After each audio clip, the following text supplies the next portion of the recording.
कैसे हैं आप लोग। उम्मीद है अच्छा होंगे और हम लोग अच्छा ही रहेंगे। जिस तरह का संकट अभी देश पर उत्पन्न हो गया है, हम लोगों के अनुशासन और कोरोना को हराने की जो हम लोगों की जिद है, निश्चित ही कोरोना की पराजय भारत से ही होगी।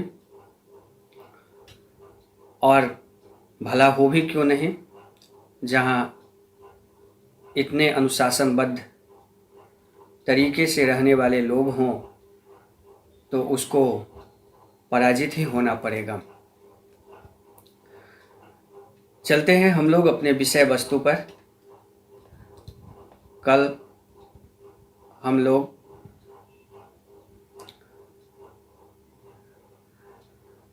अठारह की क्रांति पर चर्चा किए थे, जिसके कारण और स्वरूप को जाने थे।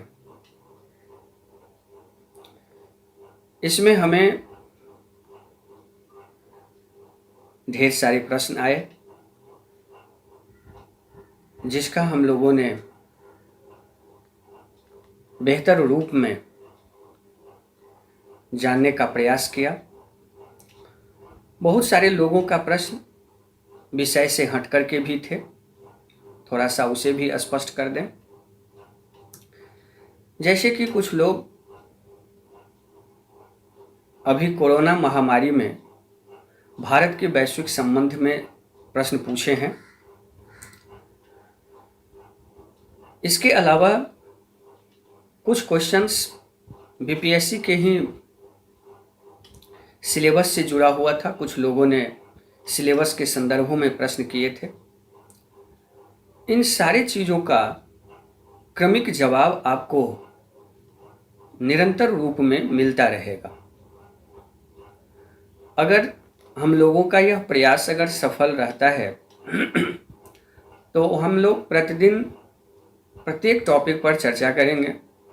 मेरा प्रयास होगा कि मैं आप लोगों का इसी के माध्यम से जो क्लास है वो विधिवत समाप्त करूं, या क्लास होता रहे, आप लोगों का क्लास बाधित ना रहे हो। और इसके लिए ज़रूरी है कि हम लोग जो अब विषय वस्तु है उस विषय वस्तु को क्रमबद्ध रूप में देखें। इसका मकसद केवल ये नहीं है कि मैं वीडियो बनाकर आप लोगों को दूं और आप लोग उसको देखें, इसीलिए जो अच्छी टॉपिक है उसी को लेकर के लें। ऐसा नहीं है।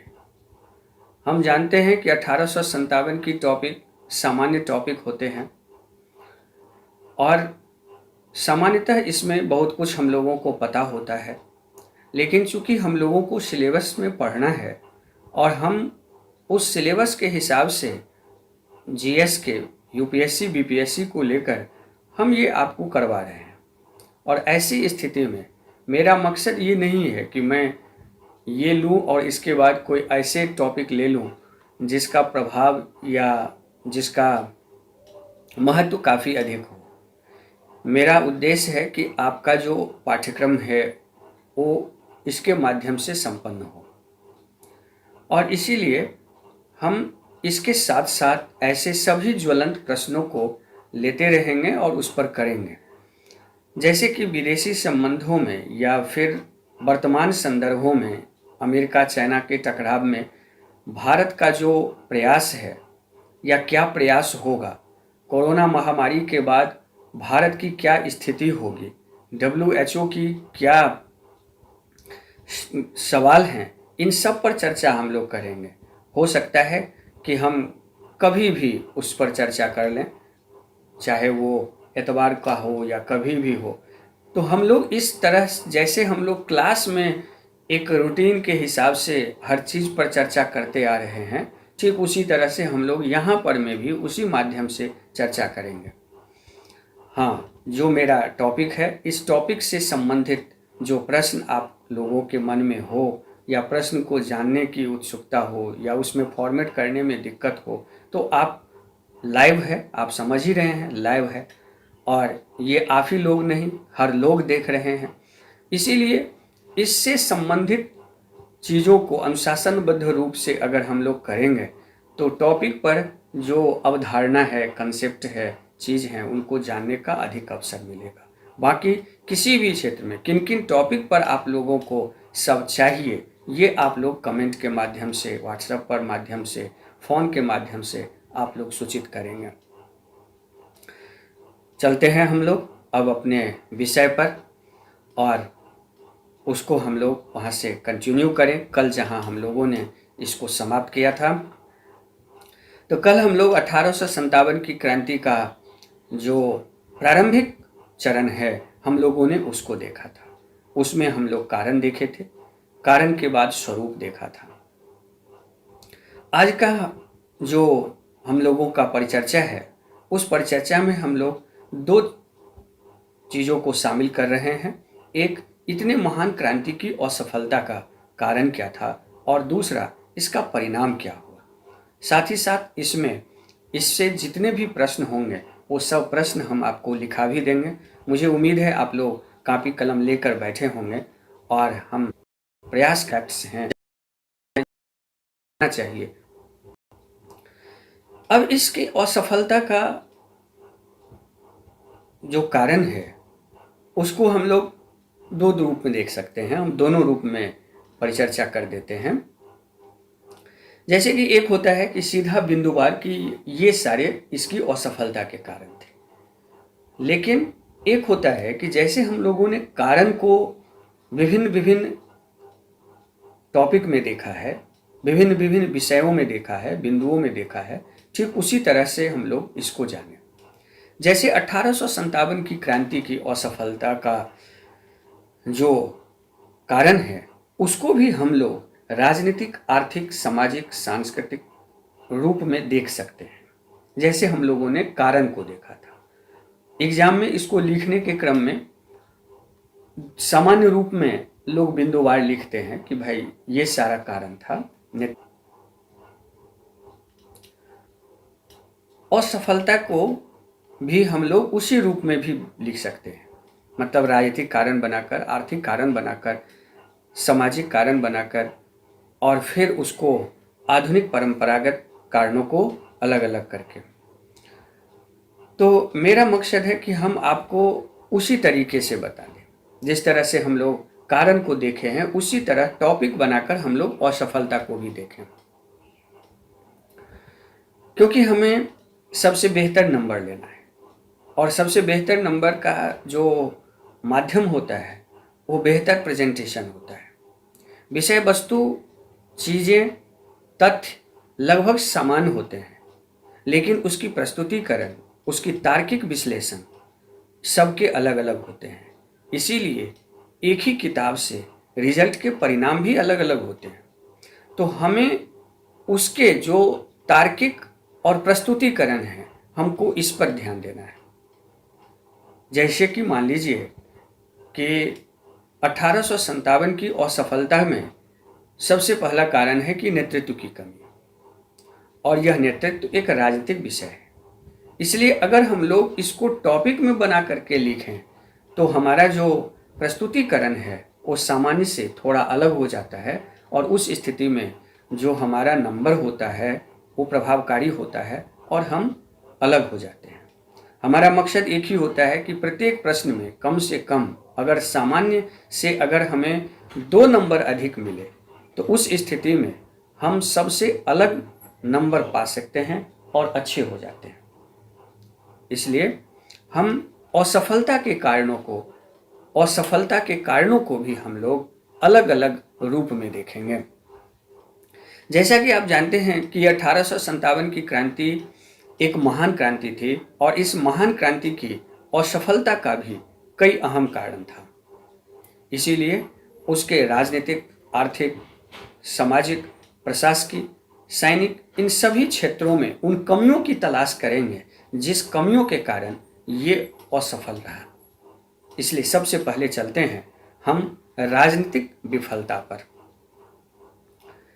आप देखेंगे कि 1857 की क्रांति को विफल होने का जो सबसे बड़ा कारण था वो था इनके नेतृत्व की कमी और एक संगठनात्मक नेतृत्व का अभाव। वैसे अखिल भारतीय स्वरूप देने के लिए बहादुर शाह जफर इसके नेतृत्व कर रहे थे, लेकिन यह एक प्रतीकात्मक था।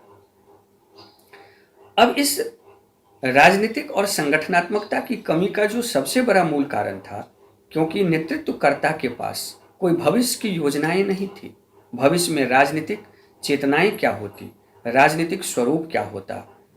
अगर 1857 में हम सफल हो जाते, विद्रोही सफल हो जाते, तो वो भविष्य की रूपरेखा क्या प्रस्तुत करते, ऐसा नहीं था। इसीलिए हर नेतृत्वकर्ता का जो उद्देश्य और ध्येय था वो अलग अलग था। इसीलिए एक समान नेतृत्व की कमी के कारण या एक मजबूत नेतृत्व की कमी के कारण 1857 का जो प्रभाव था वो कम हुआ, जबकि अंग्रेजी सरकार के पास मजबूत और सशक्त नेतृत्व था, जो इन नेतृत्वों को, विद्रोहियों के नेतृत्वों को दबाने में सफल रहा। एक छोटा सा हम एग्जाम्पल कर लेते हैं। थोड़ा सा बहादुर शाह जफर जो तत्कालीन मुगल बादशाह थे, मैं उन्हीं की स्थिति पर थोड़ा सा गौर करते हैं। आप देखेंगे कि जब 11 मई 1857 को विद्रोही सिपाही यमुना पार करके लाल किला में प्रवेश करते हैं, तो वो किंग कर्तव्य विमूढ़ हो जाते हैं। वो यह सोच में पड़ जाते हैं कि मैं क्या करूं, मैं विद्रोहियों का साथ दूं या नहीं दूं। प्रारंभिक स्तर पर उन्होंने साथ देने से मना कर दिया और वो इसकी सूचना आगरा के सिपाहियों को दे दी थी, लेकिन बाद में उन्होंने सेना का नेतृत्व तो किया, लेकिन वो सफल नेतृत्व नहीं कर पाए। सफल नेतृत्व नहीं कर पाने के पीछे भी कई कारण थे, क्योंकि आप देखेंगे कि उनकी सबसे छोटी पत्नी जो जीनत महल थी, वो अंग्रेजी सरकार के लिए, कंपनी के लिए गुप्तचरी का काम कर रहे थे। इसके पीछे जो मूल कारण था, क्योंकि जीनत महल के जो पुत्र थे, बहादुर शाह जफर का जो जीनत महल से जो पुत्र थे, जिनका नाम जवा वक्त था, वो चाहती थी कि बहादुर शाह जफर का पेंशन जवा वक्त को मिलना चाहिए, जबकि बहादुर शाह जफर के बड़े बेटे जो मिर्जा मुगल थे, वो उस पेंशन का हकदार वो थे। और इसी के कारण से जीनत महल कंपनी के पूरे लाल किला की जासूसी करते थे। अब आप सोच सकते हैं कि जिस बादशाह की बेगम कंपनी के लिए राजनीति कर रही हो, कंपनी के लिए गुप्तचरी कर रही हो, वैसी स्थिति में बादशाह की जीत मुकम्मल कैसी होती। उतना ही नहीं, आप देखेंगे कि हर जगह पर नेतृत्वकर्ता का उद्देश्य अलग अलग था। नाना साहब पेंशन के लिए लड़ रहे थे, और अगर वो पेंशन की मांग स्वीकार कर लेते तो शायद नाना साहब विद्रोह नहीं करते। महारानी लक्ष्मीबाई वो भी बार बार कहते हैं कि हमें अपनी झांसी लौटा दो। अगर झांसी लौटा दिया जाता तो शायद वो विद्रोह से अलग हो जाते। कहने का अभिप्राय यह है कि एक संगठनात्मक नेतृत्व तथा भविष्य की कार्य योजनाओं के अभाव के कारण या भविष्य की एक मजबूत राजनीतिक रूपरेखा के अभाव के कारण 1857 का जो विद्रोह था वो असफल था। इसके अलावा और भी कई कारण थे जो इसको असफल बनाया। जैसे आप देखेंगे आर्थिक कारण, जो इसके असफलता का जो आर्थिक पहलू था, जरा उस पर हम विचार करते हैं। सामान्यतः यह आंदोलन एक सामंतवादी आंदोलन की तरह प्रतीत होता है, क्योंकि आप देखेंगे कि इसमें अधिकांश जो विद्रोही हैं और विद्रोह को दमन करने वाले लोग हैं वो जमींदार हैं। एक तरफ जहां नाना साहब, झांसे, बाबू वीर कुंवर सिंह, अवध ये सब विद्रोह में शामिल हुए थे, तो वहीं हैदराबाद, राजपूताना, सिंधिया ये सब सारे लोग विद्रोहियों को दबाने में कंपनी के साथ खड़े थे। और इसी के कारण हमें थोड़ा सा इनके आर्थिक पहलुओं पर चर्चा करना पड़ता है। कल हम लोगों ने चर्चा किया था कि सूर्यास्त कानून के कारण भारत में दो तरह के जमींदारों का उदय हुआ, एक पुराने जमींदार और एक नए जमींदार। नए जमींदार जो कंपनी के साथ थे वो 1857 के विद्रोह को दबाने में काफ़ी मदद और शिद्दत के साथ काम किए। इतना ही नहीं, व्यापारी वर्ग भी, साहूकार वर्ग भी 1857 की क्रांति में कंपनी के साथ थे, क्योंकि कंपनी आंतरिक व्यापार से अपने आप को दूर रखी थी। वैसी स्थिति में आंतरिक व्यापार करने वाले व्यापारी का यह एक स्वर्णकाल था, और वैसी स्थिति में उन व्यापारियों के लाभ अंग्रेजी शासन में काफ़ी मुकम्मल और सुरक्षित थे। इन्हीं कारणों से ये वर्ग भी 1857 के विद्रोह से अलग रहा, जो विद्रोह के को कम करने में, विद्रोहियों के प्रभाव को कम करने में और उनकी कार्य योजनाओं को कम करने में असफल रहा। आप देखेंगे कि दिल्ली में जब विद्रोह की शुरुआत बहादुर शाह जफर के द्वारा किया गया, इसके बावजूद भी दिल्ली के व्यापारियों को विद्रोही सैनिकों के द्वारा लूटा गया। इसकी बार बार शिकायत होने के बावजूद भी बहादुर शाह जफर के सैनिक इन चीज़ों को नहीं रोक पाए, और इस तरह से धीरे धीरे जो व्यापारिक और औद्योगिक लोग थे वो सामान्यतः कंपनी के साथ हो लिए थे, जिसके कारण विद्रोह कमजोर हुआ। और यही इसका एक आर्थिक पहलू था जो 1857 की क्रांति को असफल बनाया। इसका जो दूसरा पक्ष आप चलते हैं, फिर हम लोग इसके सामाजिक पक्ष पर चलते हैं। आप देखेंगे कि इस समय के काल तक, चूंकि ये भारत में आधुनिक सुधार की रूपरेखा रखने वाला कार्य है, इस समय तक अंग्रेजी शिक्षा की काफ़ी अधिक विकास हुआ था, और इसके कारण भारत में मध्य वर्ग का उदय हो चुका था। वैसे उतने व्यापक रूप में नहीं, लेकिन फिर भी मध्य वर्ग की संख्या कम थी, लेकिन प्रभावकारी था।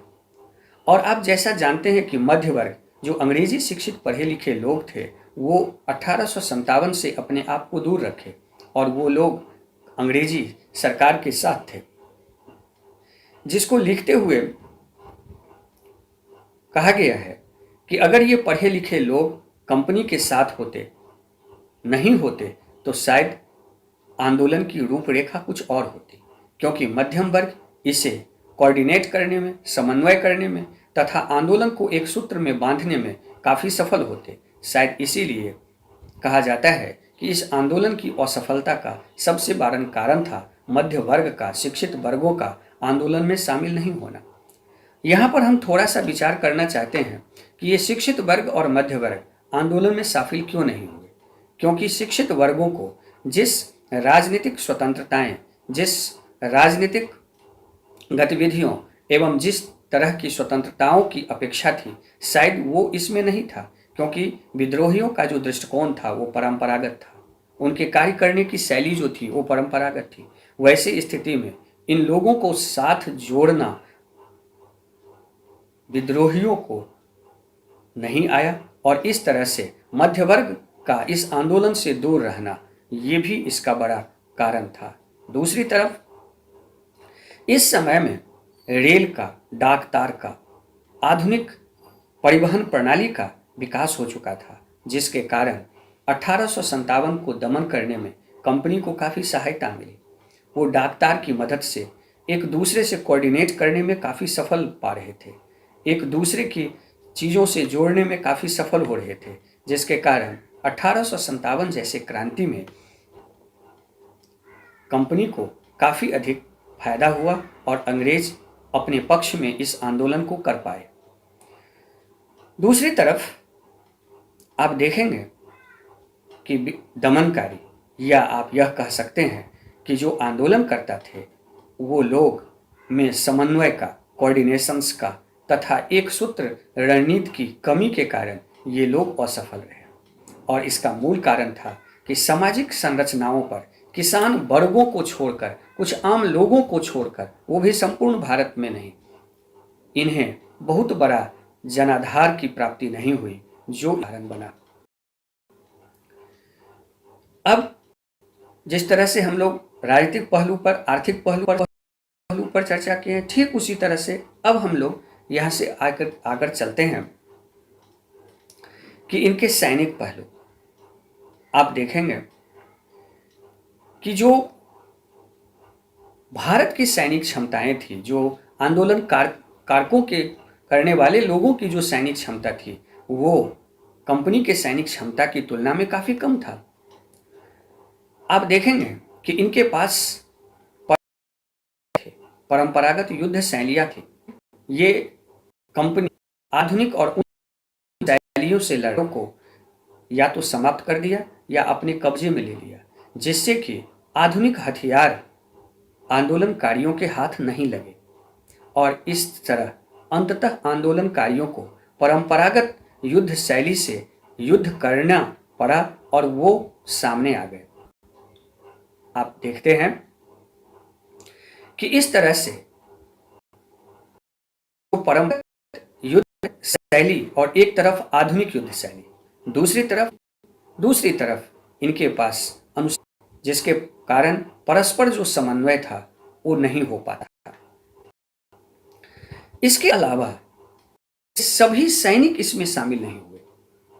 आप देखेंगे कि पंजाब और सिख के सैनिक साइड में शामिल नहीं, वो सिख बटालियन को अंग्रेज अलग रख पाए और जिस भारत के सभी सैनिक इसमें शामिल नहीं थे और यह बना। दूसरी तरफ हम चलते हैं कि किसी भी आंदोलन को महत्तम ऊंचाई तक पहुंचाने में समय में भारत में था और राष्ट्र के कारण, या आप यह कह सकते हैं कि एक सूत्रीय राष्ट्रीय के कारण या एक अखिल भारतीय राजनीतिक संचेतनाओं की अभाव के कारण 1857 की असफलता का एक बड़ा कारण। वैसे इन सारे जो को हम लोग एक अलग विषय में रखेंगे। इस तरह से सैनिक की विफलता का भी एक बड़ा कारण बना जो 1857 की क्रांति को असफल किया। इसके अतिरिक्त कुछ आधुनिक और अद्यतन कारण रहे 1857 में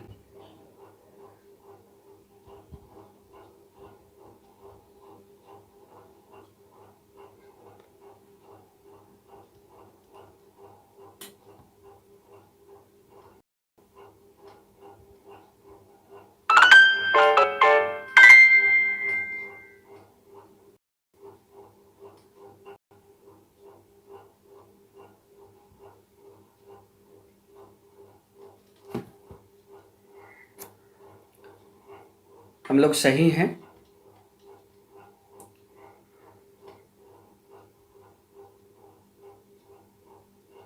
हम लोग जुड़े हैं आपस में। तो इस तरह से 1857 की क्रांति की समाप्ति हुई। भली असफल रहा, लेकिन भारत के स्वतंत्रता आंदोलन में इसका महत्व काफ़ी अधिक रहा। तो यहाँ से हम लोगों का एक टॉपिक, एक क्वेश्चन समाप्त होता है कि 1857 की असफलता का क्या कारण था और इस तरह से हम लोग इसको लिखने का प्रयास करेंगे। अब यहाँ से हम लोग जब आगे बढ़ेंगे तो इसका परिणाम, चूंकि किसी भी कार्य अपने कारणों से प्रारंभ होता है,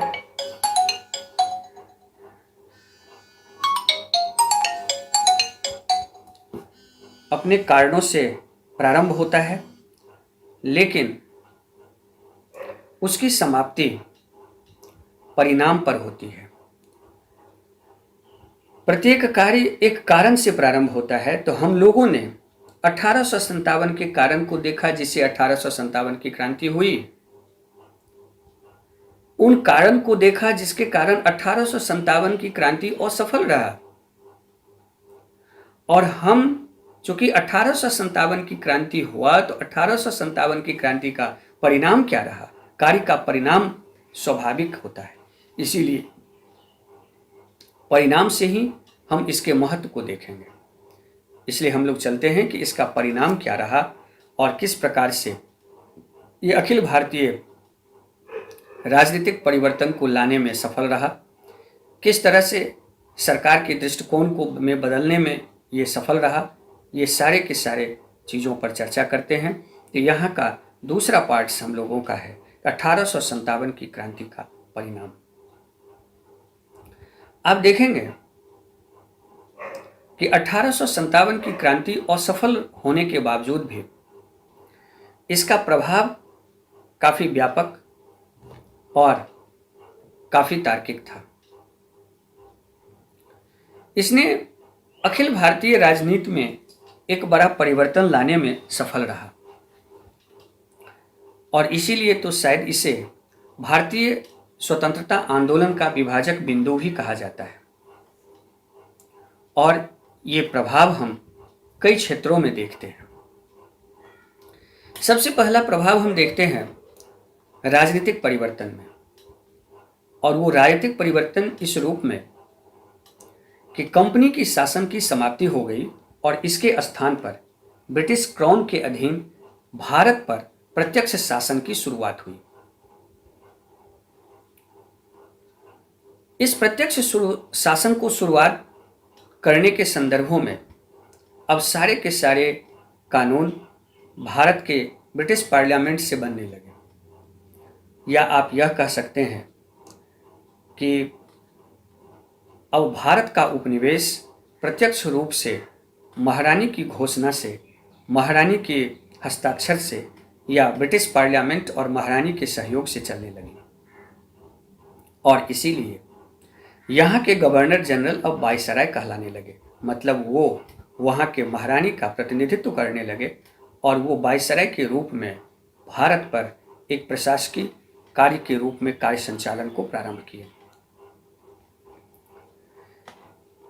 इसके अलावा ब्रिटेन में भारत के कार्यों को देखने के लिए एक सचिव, भारत सचिव के पद का सृजन किया गया और इनके सहयोग के लिए एक मंत्रिपरिषद बनाई गई जिसमें 15 सदस्य होते थे और इन सदस्यों में 7 सदस्यों की नियुक्ति कोर्ट ऑफ डायरेक्टर के द्वारा होता था, जबकि 8 सदस्यों की नियुक्ति ब्रिटिश पार्लियामेंट के द्वारा होने लगा।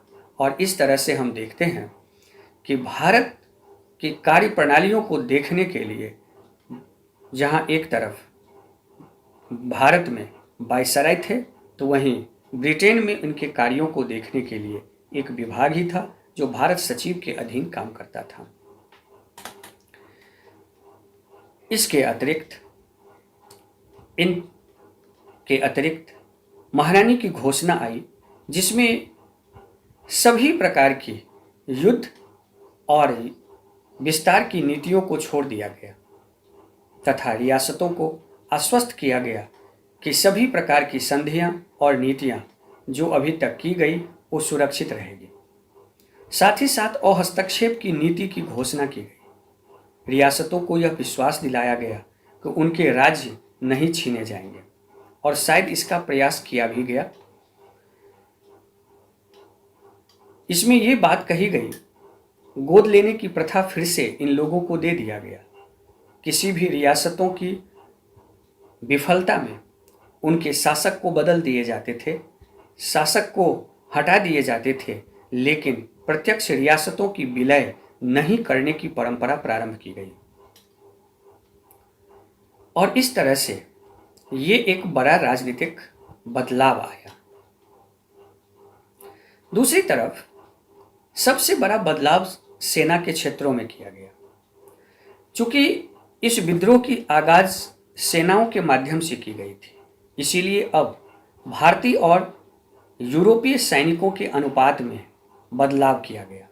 प्रारंभ में जो ये अनुपात 6:1, 5:1 के रूप में चलता था, वो इस विद्रोह के बाद बदल गया और अवध में 2:1 के रूप में, जबकि मद्रास में ये 5:2 के रूप में और मुंबई में यह 5:1 के रूप में काम करने लगे या उसे व्यवस्थित किए गए। यहाँ तक कि अवध से सैनिकों की भर्ती रोक दी गई और सैनिकों में अभिजात वर्गीय सैनिकों की नियुक्ति नहीं होने लगा। कहने का अर्थ कि सेनाओं में भर्ती अब निम्न वर्गों से होने लगा।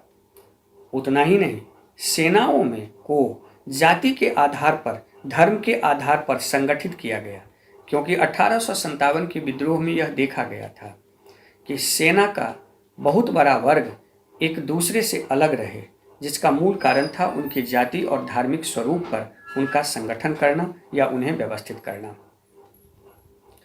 1858 में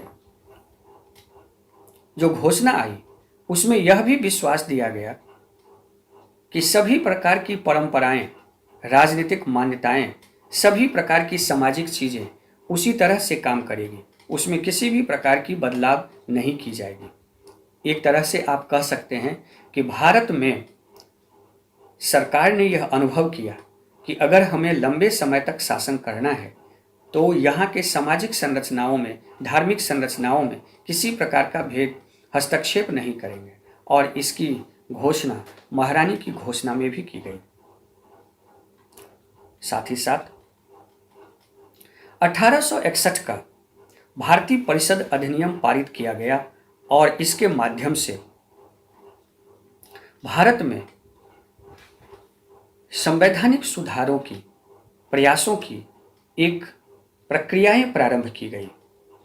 स्थानीय लोगों को अधिक से अधिक जोड़ने के लिए, शासन में इन लोगों को जोड़ने के लिए सरकार ने प्रयास प्रारंभ किया।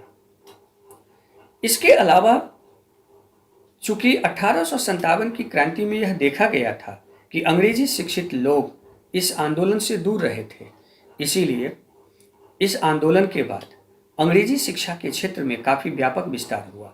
अंग्रेजी स्कूल, कॉलेज एवं सभी आधुनिक संचार प्रणाली एवं आधुनिक विकास के मापदंडों को भारत में प्रारंभ किया गया। दूसरी तरफ इसके माध्यम से सरकार यहाँ पर शासन के लिए काफ़ी उद्यत और प्रतिबद्ध हुआ, और इसके लिए आप देखेंगे कि 1861 का सिविल सर्विसेज एक्ट पारित हुआ और सिविल सेवा को और भी व्यवस्थित और व्यवहारिक रूप में यहाँ स्थापित किए गए, जिससे कि जनता और सरकार के बीच में एक प्रत्यक्ष साधन जुड़ सके और व्यवस्थित रूप में कार्य कर सके। इस तरह से 1857 के परिणाम काफ़ी व्यापक थे और काफ़ी व्यवहारिक थे, जिसके कारण यह आंदोलन असफल होने के बावजूद भी सफलता के रूप में भारत के इतिहास में महत्तम स्थान रखता है। अब यहाँ पर इस आंदोलन के महत्व को हम लोग कुछ इस रूप में लिखेंगे। जब हमें महत्व पर शॉर्ट नोट्स लिखना हो, चर्चा करना हो, तो हम लोग सबसे इसमें जो पहला पॉइंट लिखेंगे कि इसके माध्यम से महत्व पर 1857 के बाद सरकार की जवाबदेही बढ़ गई और उन्होंने भारत में प्रशासनिक गतिशीलता को बढ़ाया। उसके बाद उन्होंने लोगों से जुड़ने का माध्यम चुना, जिसके लिए सिविल सर्विसेज जैसी संस्था को और व्यवस्थित किया गया। उतना ही नहीं, सरकार ने यहाँ जवाबदेही पूर्ण कार्यों को प्रारंभ किया। साथ ही साथ यहाँ पर संवैधानिक सुधार की प्रक्रियाएं जो है सो प्रारंभ हुई और रियासत और रजवाड़े को अपने प्रति और भी अधिक जवाबदेह बनाया गया, जो इसके महत्व को दर्शाता है। इसलिए निष्कर्ष के रूप में हम यह कह सकते हैं कि 1857 की यह महान क्रांति भिन्न भिन्न उद्देश्यों से प्रारंभ, भिन्न भिन्न कारणों से प्रारंभ, भिन्न भिन्न क्षेत्रों में यह आंदोलन के बावजूद इस आंदोलन का स्वरूप पूरी तरह से व्यापक था, विस्तृत था, जिसके कारण सरकार के सभी प्रकार की व्यवस्थाओं में आमूलचूल परिवर्तन लाने में यह आंदोलन सफल रहा। इसीलिए इसे क्रांति के स्थान पर रिवॉल्यूशन कहना अधिक उचित प्रतीत होता है मेरे हिसाब से।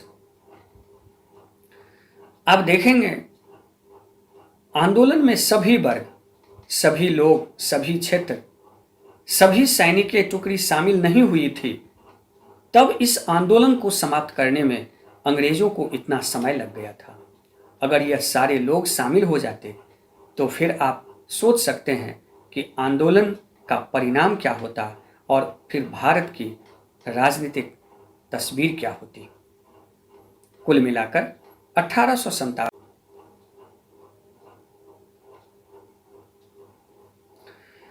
तो इसमें एक प्रश्न होता है इनके विस्तार से, जो कंप्लीटली तथ्यात्मक है, थोड़ा सा उस पर आप लोग ध्यान देंगे और उन चीज़ों को पढ़ लेंगे।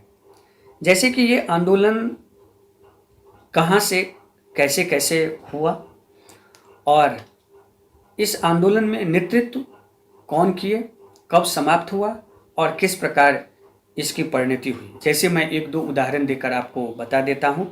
फिर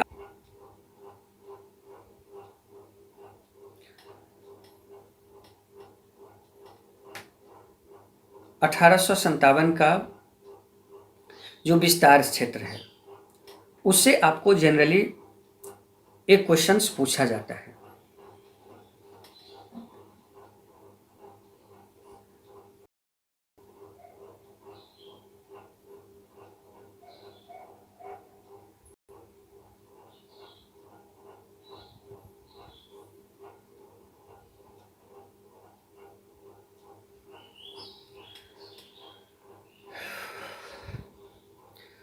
थोड़ा सा आज दिक्कत हुआ है, आज दिक्कत हो रहे हैं, कुछ लोग लिख रहे हैं। हम कल इस पर जो है सो अपने तकनीकी जो सलाहकार हैं, जो इस तकनीक को देख रहे हैं, हम उनसे फिर से मदद लेंगे। कहाँ दिक्कत हुआ है हम चाहेंगे कि उनसे संपर्क करके हम इसे दूर कर लें और आने वाले समय में ये सारी समस्या समाप्त हो जाएगी। आज हम लोगों का दूसरा दिन है। प्रतिदिन जो नई तक समस्याएं होंगी उसे दूर करने का हम लोग पूरी तरह से प्रयास करेंगे। ये जुड़ने का मेरा आपसे एक माध्यम है और माध्यम नहीं, आपके सिलेबस को, आपकी चीज़ों को जो है सो आपके साथ जुड़ने का एक प्रतिबद्धता है। आप देखेंगे कि बीपीएससी के फॉर्म भरने का भी जो समय है वो दिया गया है और मैं चाहता हूं कि किसी भी परिस्थिति में आप लोग तैयार रहें। इसीलिए यूपीएससी का पीटी के लिए मैं अलग इस पर चर्चा करने का प्रयास कर रहा हूं। मैं चाहता हूं कि हर बैच के लिए मैं अलग अलग से जो है सो प्रयास करूं कुछ, लेकिन फ़िलहाल अभी मुझे आप लोगों की दिक्कत समझ में आ रही है। हम कंटिन्यू कर रहे हैं, थोड़ा सा आप लोग मैनेज करेंगे। विस्तार से एक प्रश्न आता है और बीपीएससी में तो आते ही आते हैं, हर एग्ज़ाम में ये आते हैं। जैसे कि मान लीजिए कि 1857 में एक बार बोल देता हूँ, जिससे कि आप लोगों के पास अगर ये वीडियो में रहेगा तो शायद इसे आप सुन भी लेंगे, फिर दोबारा इस फैक्ट को आप अपने कॉपी में लिख भी लेंगे।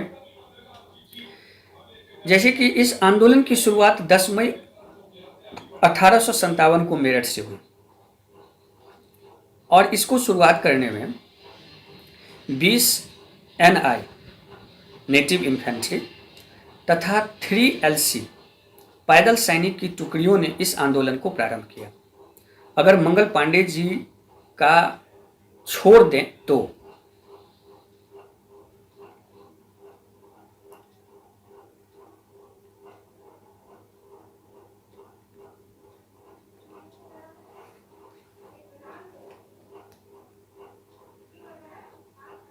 एक क्वेश्चन है, हम देख रहे हैं, हम थोड़ा सा इस क्वेश्चन पर चर्चा करने के बाद इस पर चर्चा करेंगे।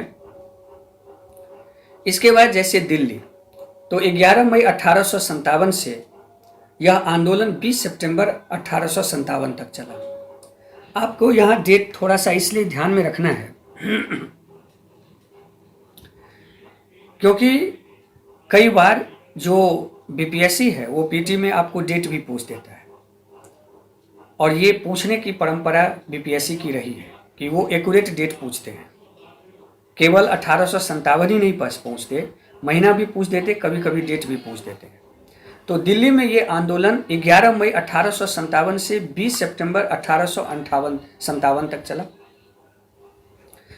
बहादुर शाह जफर इसके नेतृत्व कर रहे थे, लेकिन वास्तविक नेतृत्व जो था बख्त खां के हाथ में था।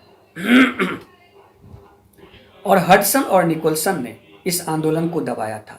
यहाँ पर 4 फैक्ट हुआ कि दिल्ली में नेतृत्व कौन कर रहे थे, ये आंदोलन दिल्ली में कब प्रारंभ हुआ, दिल्ली में कब समाप्त हुआ और इसको समाप्त करने वाले अधिकारी कौन थे।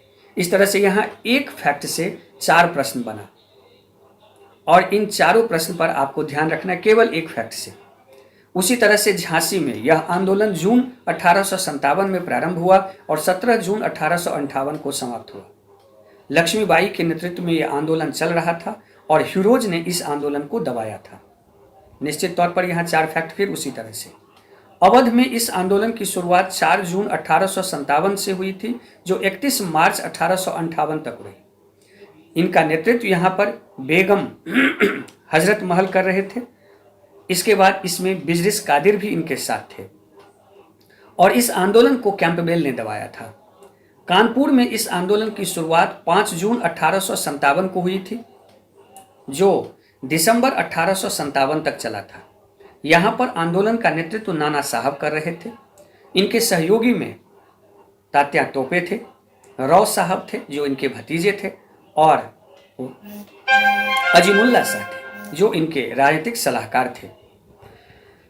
इस आंदोलन को भी दबाया था कैंपबेल ने। कानपुर के भी आंदोलन को कैंपबेल ने ही दबाए थे। इसके बाद फैजाबाद, जहां अहमदुल्ला थे, जो जून 1857 से जून 1858 तक चला। इस विद्रोह को दबाने का काम रेनार्ड किए थे और मौलवी अहमदुल्ला के बारे में कहा जाता है कि इन्होंने 1857 के आंदोलन में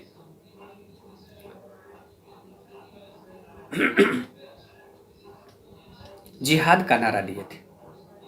ये इतने प्रभावकारी रूप से अंग्रेजों के साथ लड़ रहे थे जिसके कारण अंग्रेज इन्हें पकड़ने के लिए मौलवी अहमदुल्ला पर 50,000 रुपये की इनाम रखी थी। बाद में इन्हें गोली मार दी गई। बरेली में इनका नेतृत्व खान बहादुर खान कर रहे थे, जो जून 1857 से यह 58 तक चला था, और इनके विद्रोह को दबाया था बिसेंट आयर ने। बिहार जगदीशपुर, यहाँ पर 12 जून 1857 को प्रारंभ हुआ था, जो दिसंबर 1858 तक चला था, जिसका नेतृत्व बाबू वीर कुंवर सिंह कर रहे थे। इनके मृत्यु के बाद इनका छोटा भाई अमर सिंह भी इसके नेतृत्व करने लगे और इस विद्रोह को दबाने में टेलर की भूमिका अहम थी। इलाहाबाद में जो जून 1857 से प्रारंभ हुआ, जो 1858 तक ये आंदोलन चला, लियाकत अली के नेतृत्व में यह आंदोलन चल रहा था, जिसको कर्नल नील ने दबाया था। उड़ीसा संभलपुर में सुरेंद्र शाही और उज्जवल शाही नेतृत्व कर रहे थे और इस बाद में 1862 में आकर के सुरेंद्र शाही के आत्मसमर्पण के बाद उड़ीसा में भी ये आंदोलन समाप्त हो गया। असम में इस आंदोलन का नेतृत्व दीवान मनीराम दत्त कर रहे थे और कोटा राजस्थान में इस आंदोलन का नेतृत्व जय दयाल और हरदयाल कर रहे थे। दोनों भाई थे। बाद में चलकर तोप से बांधकर अंग्रेज ने इन्हें उड़ा दिया और इस तरह से आंदोलन को समाप्त कर दिया।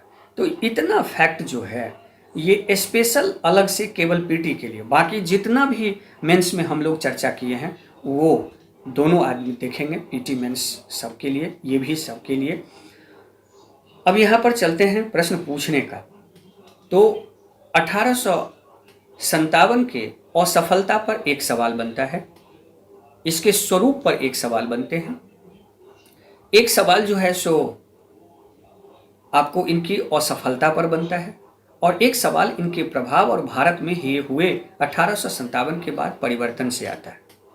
बिहार के संदर्भों में एक सवाल बाबू वीर कुंवर सिंह के संदर्भों में आता है, जिस पर चर्चा हम लोग जब बिहार की टॉपिक शुरू करेंगे तो हम लोग उसमें कर लेंगे। और इस तरह से 1857 की क्रांति से ये सारी जो है सो चीज़ें हैं जिसको आप लोगों को ध्यान में देना है। और विगत वर्ष के जितने भी प्रश्न इसमें आए हुए हैं, जो भी प्रश्न आप लोगों के मन में बन रहा हो, आप लोग कमेंट के माध्यम से, जिसको बनाने में दिक्कत ना हो, आप ज़रूर भेजेंगे, क्योंकि ये हम दूर रहकर आपसे ज़रूर संबंध स्थापित कर रहे हैं, लेकिन हमारा मकसद है कि आपके उसी तरह की सभी समस्याओं का समाधान करना जो क्लासरूम में होता है। यहाँ समय के अभाव के कारण, तकनीकी असुविधा के कारण यह क्लासरूम की तरह तो नहीं हो सकता, लेकिन जहाँ हम लोग कुछ भी नहीं कर सकते वहाँ इससे बहुत कुछ हो सकता है। किसी भी विषय पर, किसी भी चीज़ों पर कभी व्यापक अवधारणा की चर्चा हो सकती है और इसीलिए समय के अभाव के कारण जो इसके मूल पहलू हैं, मूल चीज़ें हैं, हम लोगों ने उसी पर चर्चा किया है। नहीं तो इस पर और भी व्यापक परिचर्चा हो सकती है और हम लोग कर सकते हैं। इस तरह से हम लोग यहाँ पर इन चीज़ों का जो है सो आज की परिचर्चा को यहाँ विराम देते हैं और फिर हम लोग नए टॉपिक के साथ, नए उमंग के साथ, नए विश्वास के साथ फिर से हम लोग नए क्लास में नए योजना के साथ उपस्थित होंगे। तब तक के लिए आप लोगों को बहुत बहुत धन्यवाद, बहुत बहुत शुभकामनाएं। All the best.